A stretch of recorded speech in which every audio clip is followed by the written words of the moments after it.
আজকেও আমরা কোরআনের এমন একটি সূরা নিয়ে কথা বলবো, যেই সূরাটা কোরআনের সর্বপ্রথম সূরা। যেই সূরাটা এমন একটি সূরা, যেই সূরা ছাড়া নামাজ হয় না, এবং যেই সূরাকে বলা হয় উম্মুল কোরআন, কোরআনের মা যাকে বলা হয়, এবং কোরআনের ভিতরে সবচেয়েতে মর্যাদাপূর্ণ সূরা। যেই সূরা ছাড়া নামাজকে কল্পনা করা যায় না, নামাজ হয় না। বলেন তো সূরাটার নাম কি? ফাতিহা। বলেন সূরাতুল ফাতিহা সবচেয়েতে মর্যাদাপূর্ণ সূরা।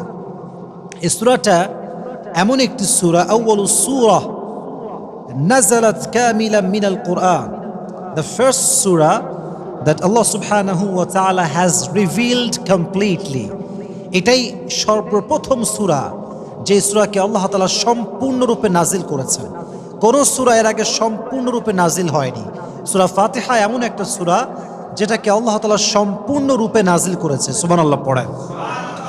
এই সূরাটা এমন একটি সূরা, হাদিসে এসেছে কোনো ব্যক্তি যদি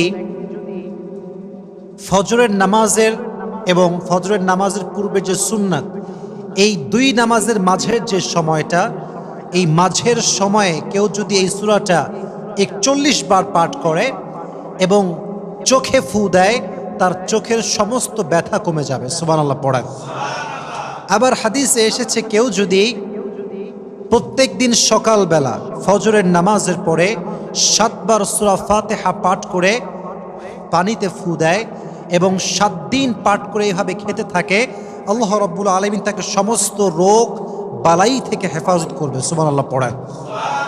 তাহলে বোঝা গেল সূরা মর্যাদা কম না বেশি?